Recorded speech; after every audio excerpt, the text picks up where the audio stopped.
build my gallows and build them high. Makes a long time climbing before I die. I want the chance. Hello everybody, welcome to Longbangers. I'm Matty. I'm Colin. How's it going, mate? It's going alright, Colin. Buzzing. I'm buzzing for this. Came down a wee bit for yesterday, if I'm honest. I think the Twitter Spaces we did yesterday, I got really good numbers. I ken a lot of Hearts fans have been on it this morning to get a good laugh. And They would be, yeah. fuck them, right? I thought it was a really good conversation. See, like, what I liked about it, I actually called it out at the end of it, is there was loads of different views. And nobody lost their rag with each other. Kim, you could actually have a sensible, grown-up conversation with some folk wanted them to stay, some folk were happy with how we played, other folk wanted them to go and weren't happy with how we played. Shouting and that. I listened to it this morning when I was walking the dog, and I thought it was good actually. There were some good points made, and it was good to hear different points of view. But it was good that they were no ball and shouting. What I did take for it though was that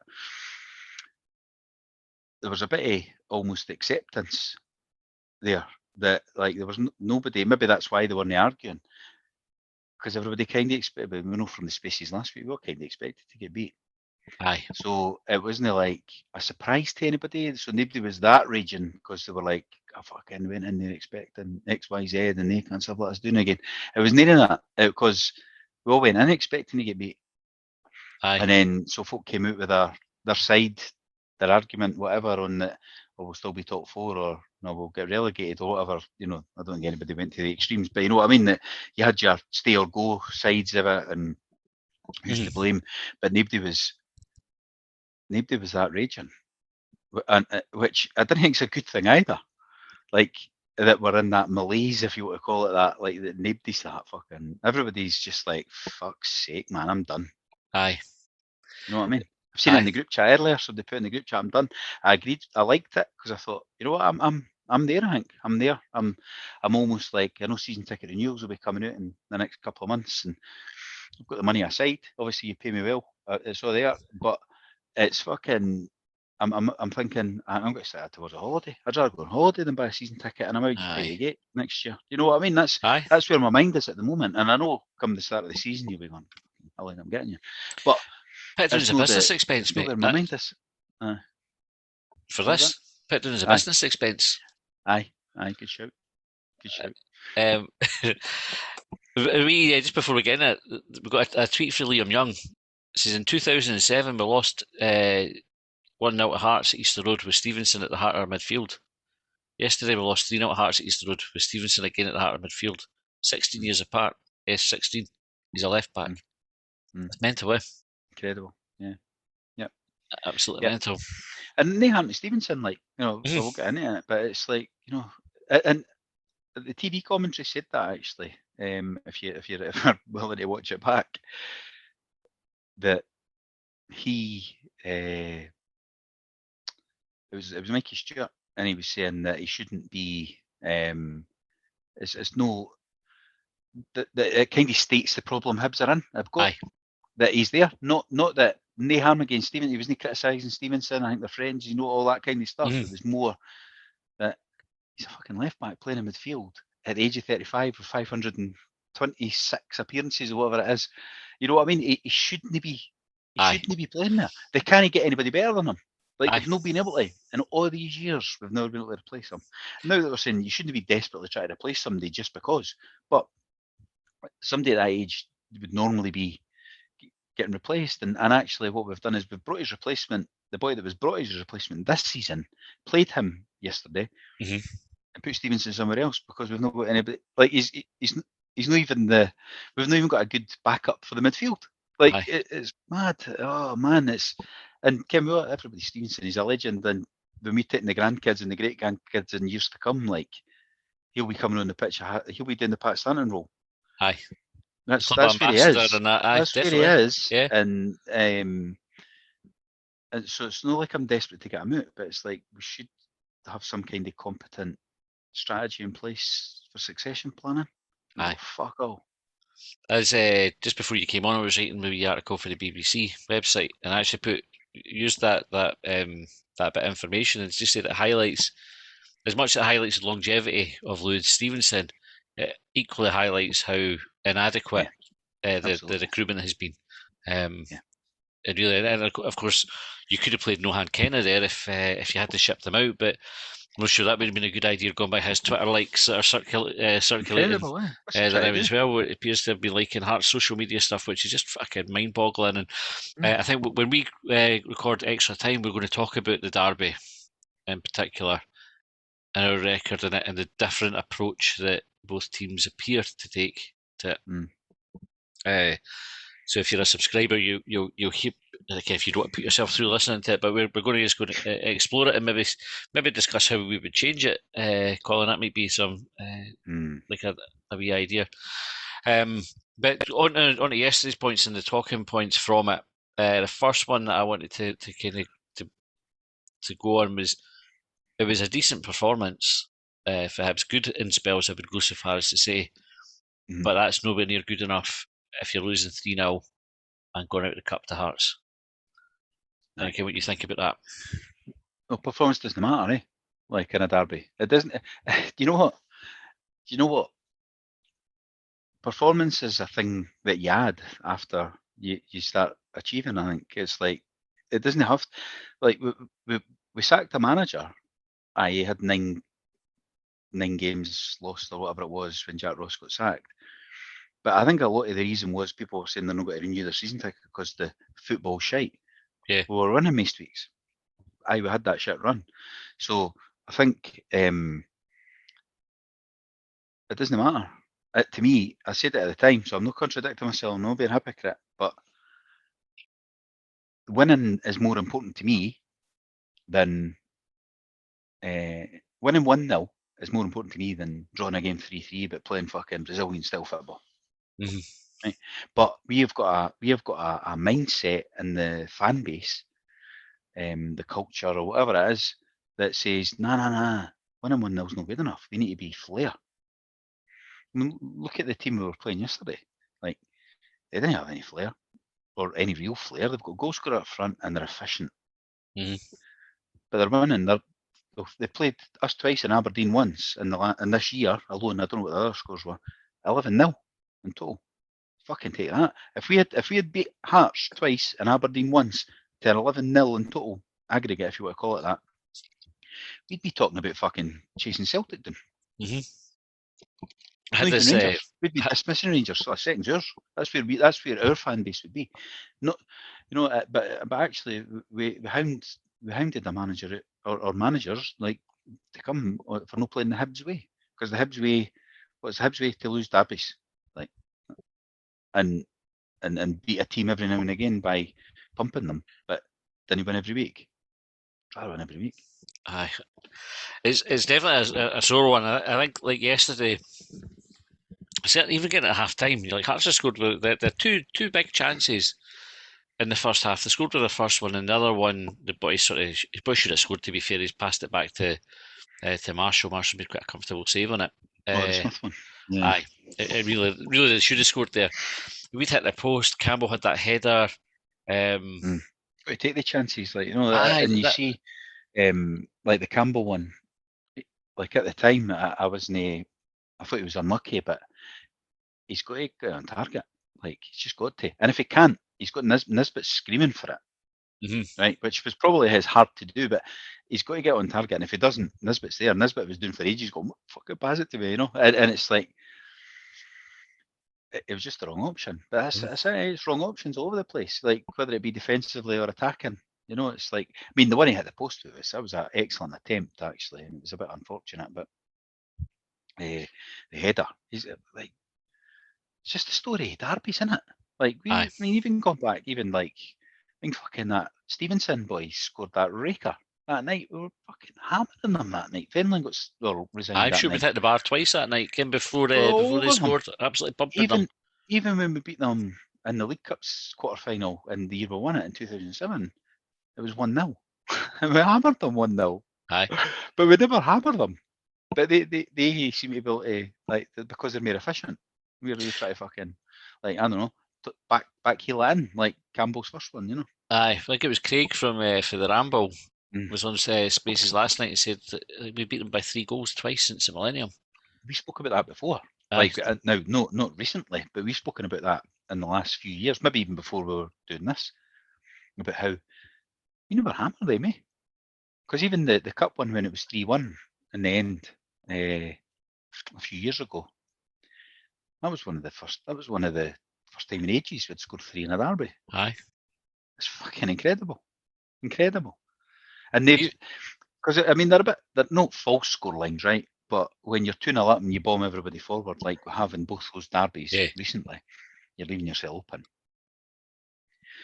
So it gives that false impression of a third goal, and when you've got a goalie that just doesn't come off his line, no matter what, like at that point, like both games you're going, fucking run, you know. You're leaving yourself open to a third which glosses over the scoreline. But we never get in that position in a derby. No. Like we never get in the position to, even when we were 2-0 up under Jack Ross, funnily enough, before the year before he left, it was 2-0 at half time, and you're thinking we could take a few from here. Just didn't he? Aye. How did we not pick them off for a third that day? Aye. Was it the 3-1 game where Keaton's missed pretty much an open goal right at the end as well? Kind of same thing. They were chucking everybody forward. We broke forward. Right. That would have been a 1-0 that was a 1-0 or a 2-1 or something. It was close because it was like that would have sealed it. Aye. It wasn't to win it, but it would have sealed it. But we were only a goal up at the time when he missed that. Aye. Yeah, and that's the best you get is a 2-0. It's mental. I mean, they've got a bigger budget, but not massively so. They've not got a massively bigger fan base. Like, it's and it doesn't matter how many teams you change or how many managers you change. It's just the same old. Well, we'll come on to that in extra time. It was one of these ones that make or break for Johnson. Again, we'll talk about that as one of our talking points as we get towards the end of the episode. We've got some good tweets for people to cover off. But going into the game, you felt Johnson had to win it, having lost the last derby. And you have that wee bit to say, well, maybe if he gets a decent performance, like Maloney did at the semi-final at Hampden, but ultimately still lost it, and that cost him his job. I don't know if that performance was good enough to carry any favour for Johnson. Do you think he takes any positives from it? No. Will Johnson take positives from it? Mm-hmm. He'll say, "Oh, we played well." But like, I heard folk on Spacey saying it last night that we played well. Possibly did I? I mean, at 1-0 down, I messaged you saying next goal the winner. Aye. Because I thought if we got a goal back, you were well in this. Like first half, we were the better side. The TV said it too. If you watch it, the analysis that Hibs are the better side. We were the better side. It's not like we're even saying there's a media bias or anything. Like, aye, it's we're the better side, but we weren't the better side. We're at the cup because we can't fucking defend, and we can't score. We can't take our chances. So the not being able to defend takes us on to our next point, Colin, that you were going to make about Porteous. Aye. So obviously we've got injuries in that now, and more injuries than no centre half. So do we keep him now, despite the sale, or do we sell him? Because I think the point is he does appear to have his head elsewhere. He's talking about in the media now, based on his performance, he's possibly try to show off rather than or sell himself to a suitor rather than play the best for the team. Aye. What's your thoughts? Yeah, I would be of a mind to sell him now. I know. So obviously Rocky getting injured yesterday probably puts a bit of a different complexion on what you would do there. Hanlon wasn't starting games, and Hanlon was actually out of the team on performance, I think, not just down to the injury, and I don't think Hanlon could have any complaints about having lost his place. Fish hasn't really impressed anybody, although I have to say I don't think Fish is anywhere near as bad as folk have made it. Folk have just decided. No, he made a mistake. He made a bad mistake, but I don't think. I agree. We've not seen enough of him yet to decide. When he was centre half in the what was the last game at Easter? The Dundee United game, played centre half there.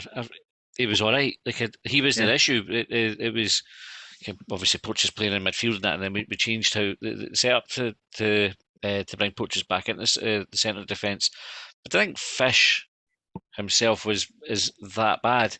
I think folk have made up their mind just because of the general recruitment. Anyway, there's like a blanket. Everybody we've signed is Fish. Well, Mate, there was. I was told.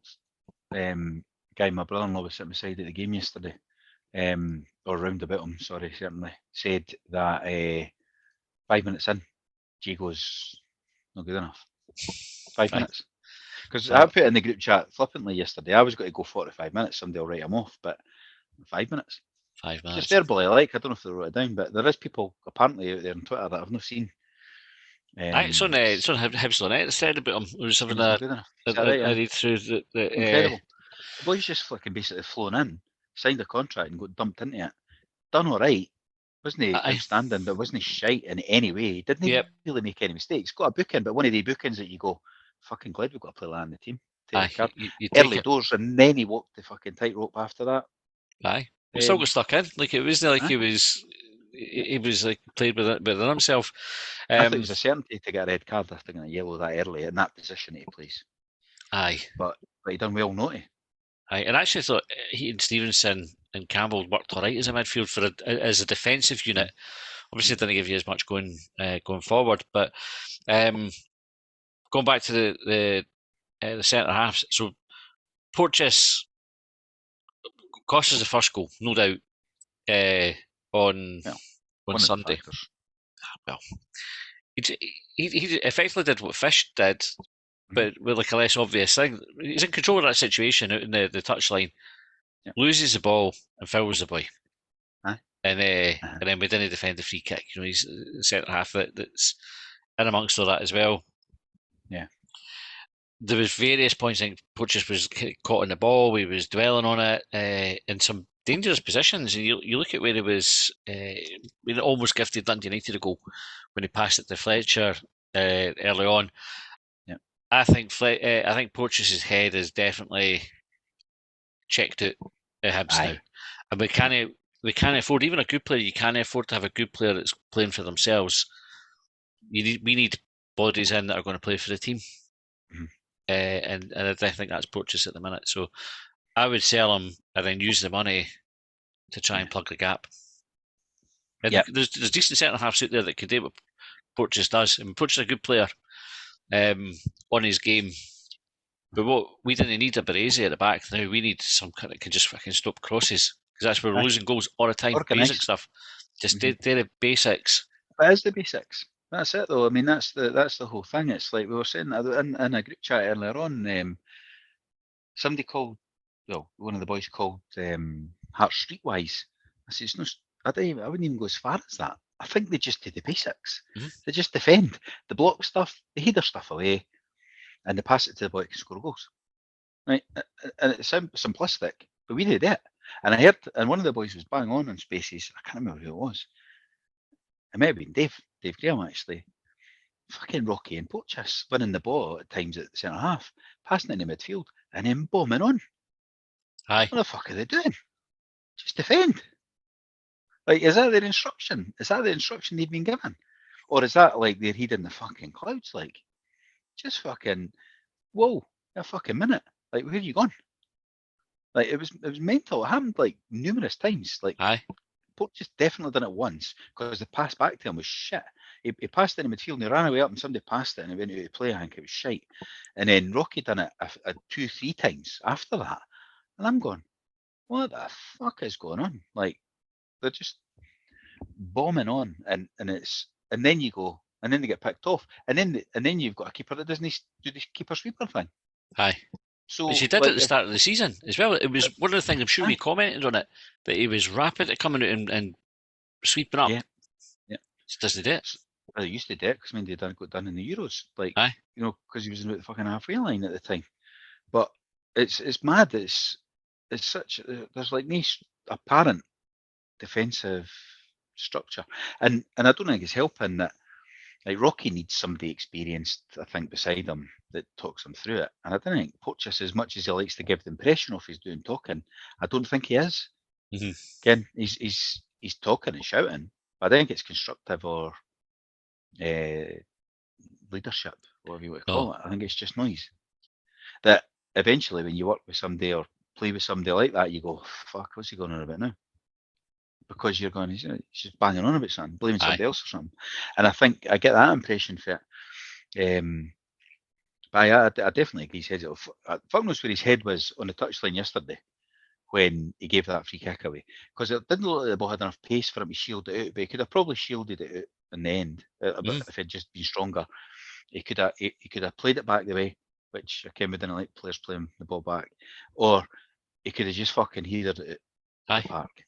Defend and the throw-in. instead he got caught out, and it wasn't as in danger of position as Fishy's one, but it's just that is basic defending, and I've said it before, like that's first year or 12-year-old or less level to know how to shield a ball out of play, and that's two of them, two or centre halves not being able to do it, and it's just mental to me. He could have just stood there and won a foul himself. Because he's done it fucking hundreds of times. You just stand there and fall down as soon as the player touches you and you get the free kick. And he did that. And it wasn't even that. It was such a petulant push on the boy. Like, that's what caught the referee's eye. Aye. You know, and if you watch it back, I think it's Mikey Stewart that says you can't give free kicks away in a dangerous position like that. Or it's not even a dangerous position. You can't give free kicks away in that area of the park when Snodgrass is on the opposition team. Aye. Right? Or when your centre halves are He's not Hibs. saying that with hindsight. He's not saying that with hindsight. He says that before the free kick's taken. And then the free kick comes in and they didn't defend that either. And that's why I mean it wasn't the reason for the goal, but it's probably the root cause of it, because if they never had the free kick, the ball's not coming in. But then the ball comes in and there's just bodies all over the place. Like, try to head it that way. There was like two of them went for the same ball, Hank, and you go, what the fucking hell? You know, it's amateurish as fuck. They weren't even on top in the game at that point. They got a free kick, a shitey wee free kick, hang one into the box. That's what I mean about playing percentages. Well, I've never said that, but that's what I'm getting at with the basics. They're playing percentages. Get up there, we'll swing one in the box. They're shitey crosses. We'll fucking ping the crosses in there. It was like when that daft cunt in goals for them dropped the ball. Right? I'm going, next year they've got to fucking run in on that boy. And then he flapped at a save, I think, at one point. I'm going, he's fucking over the shop. Get one in on top of him and get somebody running. Just get somebody running towards him. Even if and no, just swing one in and he comes out and catches it and gets his confidence back. And you're like, why have we just put a shite cross like that? Like, just an aimless hanging one. It's no fucking swerving. It's no at pace or nothing. There's nobody can even run towards it to put a challenge in on him. He's fucking gone. Right, struck one in the derby and we got away with it. They got away with it, of course, which we didn't ever get away with, like when we talk about that. But it's like, oh man, it's so fucking frustrating. So frustrating. But Porteous says he's gone. We need to sell him, but then I don't know if we can now, is my issue, because we clearly need the money, right? And we've no defenders. That's the other. Rocky looks like he'll be it for a wee while. Aye. We're going to have to sign. It's lucky that it's happened in the middle of a transfer window where they could do something about it. If they're of a mind to. Aye, a week to go. Aye. But they should have contingency for these things. Like, if you've got a recruitment team that's looking at recruitment all year, they should have a contingency to say if we lose somebody, what do we do? Right. If we need to move quick on a centre half, how do we get one in? Which probably takes us on to the next talking point, which is that both ends of the park need fixed, right? But and they do. But I mean, defensively, like what? We've got players out on loan. We've released centre halves. They're clearly deemed not good enough. Which I'm fine with. Like, you know, I'm not banging the drum to say they should keep. Like, I don't know, the laddie that went to Livingston, and I know he's not centre half, but we should keep him just because he scored 2 goals against Stenhousemuir. Like, well, that's fine. He scored 2 goals against Stenhousemuir. We're not playing Stenhousemuir. You know what I mean? But we've no centre halves left. We've got Hanlon, who's apparently injured. Certainly out the team on form, I think, but also the rumour is he's injured. And then you've got Rocky, who's injured, and we're selling Porteous. So we've got a loanee as your first pick centre half on Saturday. Is that right? Aye. I think that's right. Aye. Amazing. So we'll just play somebody out of position there, Standard. We'll go in there. Lily Stevenson will play there. Aye. He's played there before. He has. So that's where we are. So what is the fucking strategy? Like, we've now got no centre halves.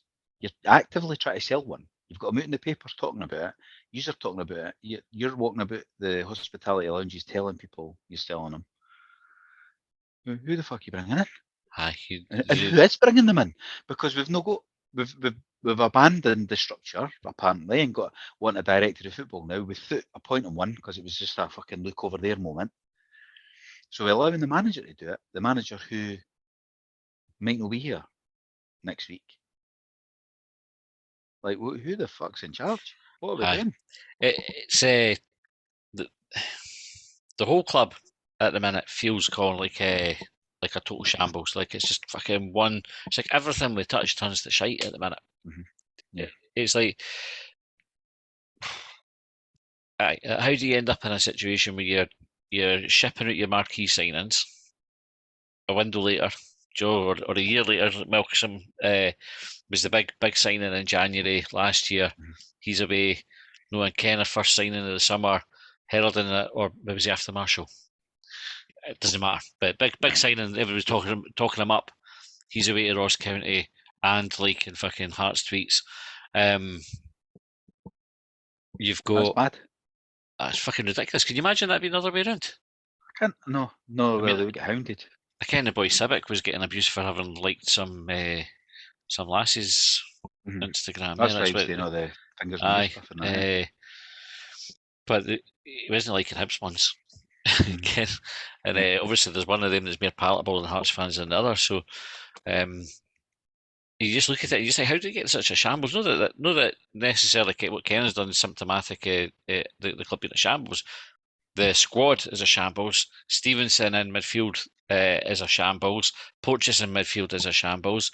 They're talking about selling Kevin Nisbet. Like there's rumours going about today that Nisbet's away. Yeah. Millwall, I heard. Millwall. So there's Millwall and Celtic were the other ones that that I'd heard. It'd be amazing if he ended up at Celtic. Like, but Nisbet's pretty much kept us out of relegation bother this month with his goals. And then you look at selling him, and so who we playing instead? McCurdy. What's McCurdy done? Yeah. It's just everything. We've got a manager who's clinging onto his job with his fingertips, really. And kind of we're in the point where I think when you're the manager and you end up going game to game, it's like, oh, he needs to win this one. You're only ever a bad defeat away from everybody chucking the toys out. As we heard last night with folk talking about him needs to go. There's a big sentiment that his time's up. Yeah. But we've got that, and the board in a position where they probably think that they can't sack him because they sacked the last guy too quick, and they regretted sacking the guy before him. It's just a fucking mess. I know. But then they sacked. So they sacked a lot. I know we've got that to come on to because I know you went out and asked for the stay or go kind of chat, right? But on that, we sacked Maloney. And the reason given was that they could see no progress. No sign of improvement. Yeah, no sign of improvement. So what is it they're seeing here then? Do you think? Because actually we've had bigger doings off the Hearts, right, than Maloney had, because he actually in the last game gave me a wee bit of hope because we could have went on again, but didn't fucking take our chances to get a result in that game. And then if you go back to the big game argument, what big games have we won under Lee Johnson? We've not beat Rangers, Celtic or Hearts, have we? No, we've not. So the big game record's pissed, eh? So like, what are we actually like? What are we doing? Are we just going, we can't sack another manager just because we can't, or do we see something in here that? To worth keeping, I can't see what it is. And that question last week, I asked that question we got asked. Was it last week or the week before? I asked my brother-in-law this morning. He's really down about this, but I was saying, what's his strengths? Just to see if somebody could give me because I ended up going down the fucking joke route of his stress sense in that, right? Aye. Because I couldn't think of one, and I still can't think of one. And if you ask, I'd love somebody to message in saying what his strengths are. Or our strength, even. Don't need to go multiple on them. Tell us what his main one is, because I don't know what it is. So I think the only thing that's keeping him in a role at the moment, a couple of factors. The one that I mentioned there about the board being reluctant to almost admit to another mistake with it, and I suppose the potential cost involved. But I think there's a recognition that the recruitment hasn't been good enough, and I think they're maybe looking at it and going, it doesn't matter who we bring in until we sort the players out. We're just setting the next guy up to fail as well.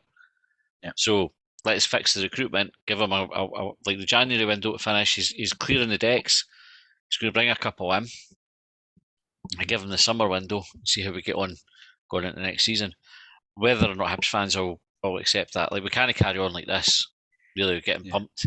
And Kenny said it. You mentioned it in the group chat, Colin, about we'll take a few hidings chat that he said at the start of the season, and you go, all right, fair enough. Like he's been up because we're going to play dead attacking football. I will try to give him the benefit of the doubt. But when it's fucking happening, and it's happening twice to Hearts. I listened to that at the time. You're right. Against Hearts makes it even worse, right? But so take that out of context. It sounded bad at the time, really, right? But actually, in practice, it is fucking terrible. However, the context it was, we'll take a couple of beatings, but that would be because we were playing attacking football. We're no, and we're not gaining anybody a beating either, which was what I read between the lines on it is we're going to be attacking as fuck. We'll be hammering teams fucking 5-0, but now and again we might take a wee 3-0, right? Well, where's the good stuff coming? It's only the bad stuff. So, we'll bring it on. So, where are you, Colin? In with the should he stay or should he go? And then I'll go read out some tweets that we've got in to folk on the topic. So I'm very much in the don't give a fuck spot there, right? And I've said that before about when we sack managers and all that. I'm going, come on, I'm not paying. I'm not getting invested in any manager again because you just get daft arguments about it. And folk bringing stats out to win their own argument. And I can't be arsed with it. I'm a wee bit, and I kind of laugh at when I read or hear folks saying I'm disillusioned with the club and all that at the moment. The most attached I've been for the club at the moment, because I think it's just like hyperbole in that. But I'm almost there. I'm almost there myself. Like if I didn't go on Saturday, I didn't go on Saturday almost. You know what I mean? I was waiting on my daughter's kick-off time coming through, and if it was a lunchtime game away from home or something, I'd be thinking, I'm not going to rush back. It's a morning game, so I will be able to make both, and I will go. But you know what I mean? I'm kind of getting there. I'm almost like, and I touched on that about season ticket renewal. I don't know if I'm going to bother, right away in that, because I'm almost at the fuck's sake, it can't be fucked stage, and I'm like that with the manager. I don't really care. What I'm concerned about is that we've not got. If he stays, who's bringing the players in? Is it him? And if it is him and then we sack him, why are we letting him bring players in? If we're bringing a director of football in, we let the manager control this last week of this window till we can bring anybody in. What if the director of football comes in and disagrees with that strategy and that recruitment method? You know, it feels all short-termism at the moment, and I'm not really sure what the right way to go about it is, because I think if you sack that, I'd be saying if you sack the manager now, we're not bringing any players in at the end of the window. However, if we keep the manager, we've got a week to bring some of his choice players in, and that's the difficulty that the board are almost, they're not just deciding if the manager stays or goes, they're deciding on what the recruitment strategy is. So they're probably looking at it and going, can we get relegated? You know, because we're not bringing anybody in. We've got to sack the manager. And what are the young boys like? Can we bring them in? Because there is an argument that if they went and said sack the manager, because actually, see if they came out, I know that they would say it, right? But if they came out and they sacked or kept Johnson and said, right, this is the situation we're in, we're going to let him sign players, we recognise it's wrong, blah blah blah. We're also going to bleed the youth. This season is done. Effectively, we're going to bleed some youth players into the first team. Just get behind everybody, and then we'll see the benefit next season. We'll that could sort the transfers out. But again, it just all feels smoke and mirrors again. Yeah. Do you know, like it's just like you said, the look over there to the director of the football thing. Aye, that's what that is. Because It's just misdirection. by all accounts, they've not interviewed anybody. They've not got any. There's no application process or whatever there would be. Well, there probably is now that they've said. Aye. Recruiting one folk will be bashing their CVs in and that, but there's no urgency apparently on it. It doesn't appear. And if we sack the manager on Saturday, like there's 2 days to the window or 3 days to the window then, and because we're not getting a manager in, like how long it takes us to get a manager in. It's not like we did the Jim Jeffries thing and say tada out the fucking he was in the club shop fucking scarf like that will not happen. So we'll be fucking end of February or so middle of February or wherever it is. I don't know. I just want the club to decide what their direction is, what their strategy is, and then make the decision on the back of that. But I can't see how this record that's worse than that one that Jack Ross had, despite finishing third, this is currently probably a worse run than Ross was on. It's showed less sign of progress than Maloney did. And I'm not saying we should have kept either of them. No. I'm just saying that I can't see that there's no consistency if we keep them. It's decision making. It's hard to see where Johnson's got the credit in the bank to justify. That's what I mean. Jack Ross had credit in the bank and didn't get it. But it's can you look at the League Cup campaign? It was fucking embarrassing. Like it was shocking. That's right. And he got Cups in the first round. He got a free pass for it. Pretty much everyone was like, "Oh, new manager," and 10 games to lose. She's 10 games. Aye, and then the Scottish at first time asking as well. Season over, and we're what? Okay, what date is it? 23rd. What date? 23rd of January. Mm-hmm. So, fucking right. Anyway, right. This is what we put it out to Twitter, and these were the responses. The best to be state of Belgium said, "Go." Not a knee-jerk to yesterday. Painful though it was, he's done nothing to improve the team, e.g. style of play, personnel or resolve. Soft as shite again, weak in defence and completely reliant on the few quality players we have left. Nisbet, Boyle when fit, he's failed. Andrew Brown, he has to go. It's been a terrible run, but he's just the latest manager to be badly let down by those above him. Whoever dreamt up and implemented this policy needs to go along with the manager. I can't see many wanting to work under this regime. Stephen Bell said the recruitment policy. The recruitment policy, I think, that. And they do. We've spoken about it before. My own view is the policy is fine. The execution has been fucking horrendous. And they totally underestimated the quality player that you need at all levels at Hibs. Stephen Bell said, "Go." The League Cup campaign, the lies about who has final say on transfers, consistently poor starting 11s, substitutions and tactics, the bizarre take on games post-match, the public slaughtering of the players, and the awful run of form and defeats to 10 out of 11 teams in the league. It's quite a compelling argument there, Stephen, to be fair. Bob said, "Go," but there should be a queue at Ron Gordon's door this morning. In this order: Ben Kensell, Ian Gordon, Lee Johnson. Or we get the jotters. Audio Dave said he was a questionable appointment to begin with his time at Sunderland, etc., etc. Hardly successful. Jack said, "Stay. I couldn't name a manager that would do a better job if the rest of the football operations side doesn't change. Might as well see if LJ is any good with a decent structure behind him first. Sacking another manager is just addressing a symptom of a bigger problem right now." See, I get that as well. That's kind of what I was saying. Like the club need to decide on that, what where we're going with it, not. Aye, no, I do agree with that. Guinness 2022 said, "Stay unless a better option is available right now. Didn't want LJ at the time, but should be given the season minimum." Steve Conde said, "Terminate Lee Johnson, tactically shambolic and Blether's nonsense. Get in a solid caretaker to get us through season. Bring in a director of football to oversee hiring the new manager."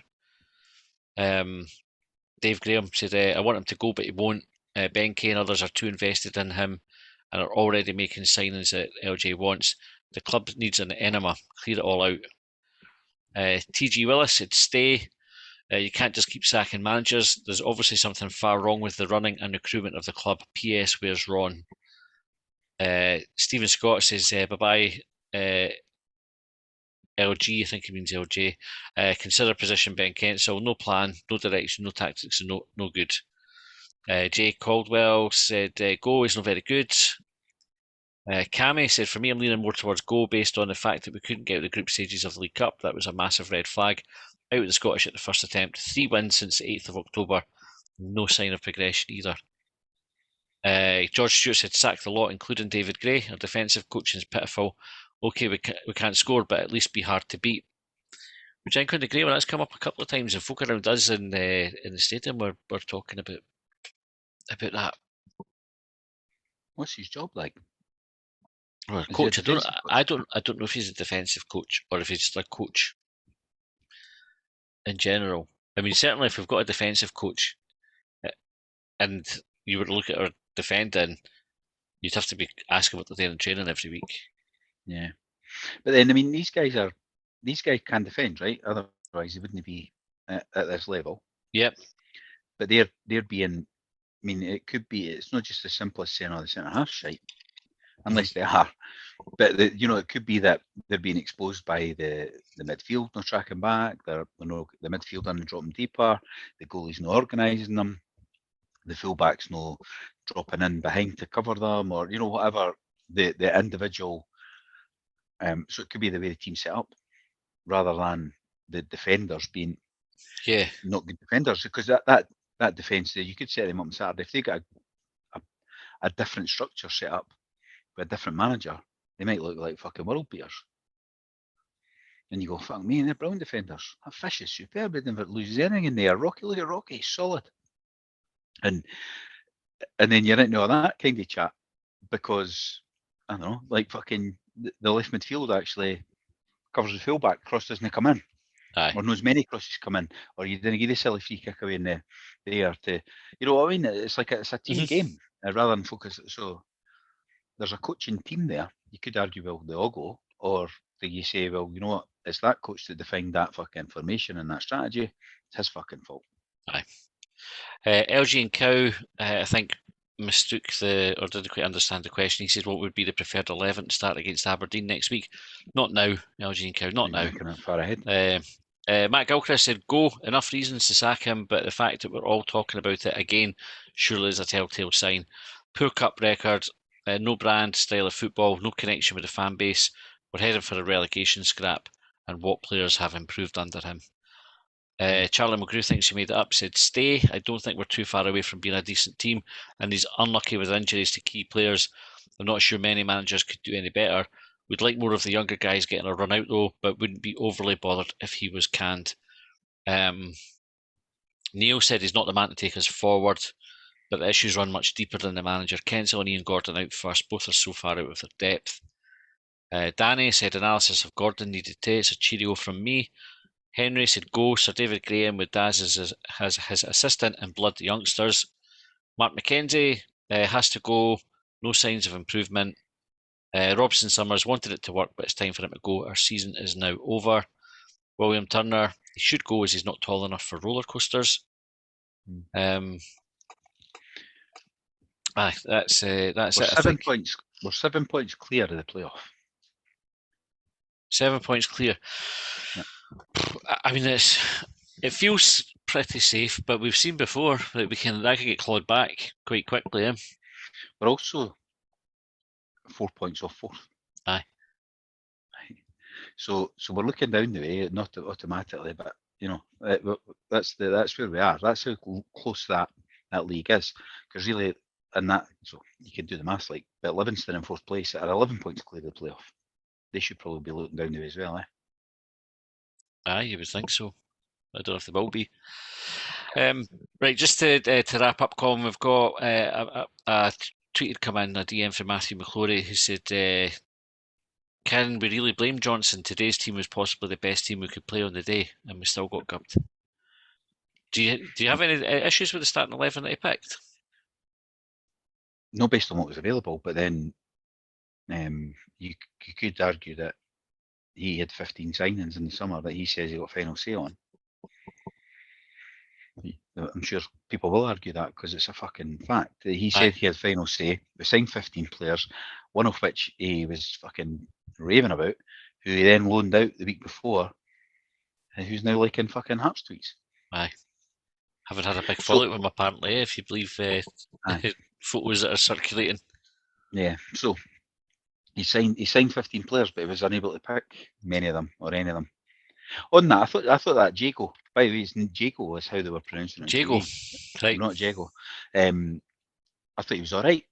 I quite he gave a shitey wee foul away and that. I quite like that. And midfielder to have that about them to do that. But he looked all right. But I'm not going to judge him yet.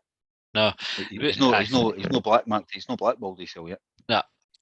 On the yellow card that he picked up, I was sitting behind Jeff Ashton, who tweets from time to time at the game, and he turned around and says, "Like a yellow card like that. It's one of the ones that I'd want the player to be taken." Aye, agree.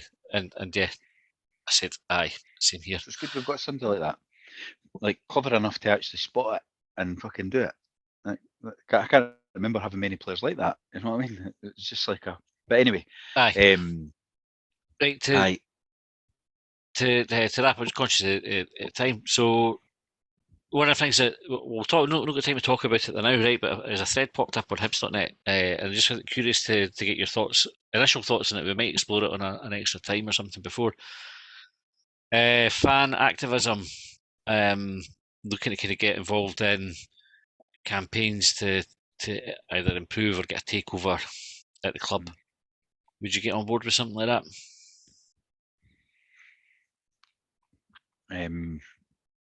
Would it involve me putting money in? Potentially. It depends. Need to see what the proposition is. Aye. The thing is, we had the opportunity to do this as a fan base, and we turned it down. Aye. Right, so we are here because there wasn't enough interest in it. We need to be going out the box for it to be urgent enough for enough people, as we've seen. You're going out the box if you didn't do this. That's when it'll matter to people. Other than that, they'll go, you put your money, you put your hand in your pocket and run. Aye. Because that's what you put your hand in your pocket, Sir Tom.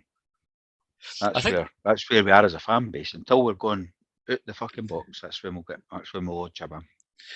I think there's room for fan involvement and stuff like that. I like to see what folk come up with it. And I definitely think, not that I would want to lead the charge, just for the time and the energy for it, to lead the charge revolution at the club. But I think there's only so long you can watch a shambles unfold in front of you without sort of demanding something gets done about it. And our only means to improve it would be to, I suppose, to buy Ron Gordon out, wouldn't it? It's his bother now, pretty much as the majority shareholder, not the total owner, majority shareholder. But if he's no, what's the other percentage? Is it like less than 20? I think something like that. So I'm not sure what the overall is. I know HSL were almost at 20 odds, and then they went down to 15. They needed 25 to get a board place, didn't they? Aye. I think they were running that far off it, and then they diluted the shareholding, so they're doing about 50. They're doing about 15%. So you really would need to raise enough money to become the major shareholder. Yes, you're basically buying it off. Aye, that's it. It's what you need to do. And he's want to make a profit out of it, so you need more than he pumped into it. But that's our only option. Either we hope that it works out and the plans that he's put in place, which I still maintain, I think his plans are good in that if they're executed well, should put us in a good position. But it looks like he's got all the wrong folk doing the jobs at the minute because there's no delivering other than a few aspects of the club. And I know if he was to do another press conference sort of style thing, that he would probably talk about the off-field stuff and that. But you know what? There's no. He's interested. Aye, if he's interested in that, Ron. It's all well and good if it runs hand in hand with it or it informs it. It helps the on-field stuff. But the on-field is at a football team club. The priority is what happens on the pitch. Otherwise, your off-field stuff will drift away. It might be folk in hospitality next year, but you know what? Your season ticket sales will be fucking hammered. Aye, you'll lose it all. And the walk-ups are going to be non-existent now, by the way, till the end of the season. Oh, aye, that's what game's going to catch the eye. We'll have Aberdeen on Saturday. Obviously, that usually catches the eye a wee bit. But you're right. Like, and after that, you know what I mean. After that performance, so it's almost the battle of the field. Fucking new appointments here on Saturday. It's because even the big games, because we've not been turning up in them, you're like, it's going to pay 30 quid or I didn't care how much it was how much the tickets were. 31. 31. Depended. Yeah. I can't mind. Can't mind either. That's Mate, bad, right? Pay it and then just fucking think about it. If you're buying an adult and a child, or you probably buy your old man's at the same time, and that, it's all combined, so you don't. So they've got Josh's and my dad's and mine together. But you're not going to stump that up just to watch us getting a pumping. Sorry if you've got the season ticket, you can. That pumping's already paid for. It's in the bank. That's yours. You can keep yours. That. You can keep it. You can gamble on it. But you're not going to fork out for one if you've not already. So. It's grim. Anyway, right, extra time we're going to go and talk about the derby. So if you're a subscriber, you'll get that extra content. It's about half an hour of chat about it. We'll talk about how we would put the world to right on the derby record colony. And if any Hibs want to listen to it, it'll cost you £3 to listen. £3, that's it. Just go to our, not the Hearts fans, but go to our Twitter bio. There's a wee link there. You click on it, so you get a wee minute to sign up. £3 a month, and you get all our extra content. And we'd love it if you did that. Right, thanks for tuning in. Thanks everyone who tweeted us, and a special thanks to the guys that jumped on Twitter Spaces as well, because that was really good. And we'll see you next time. County line I pledged upon. Well, they trailed me down when I broke free. I drank all the whiskey in 10.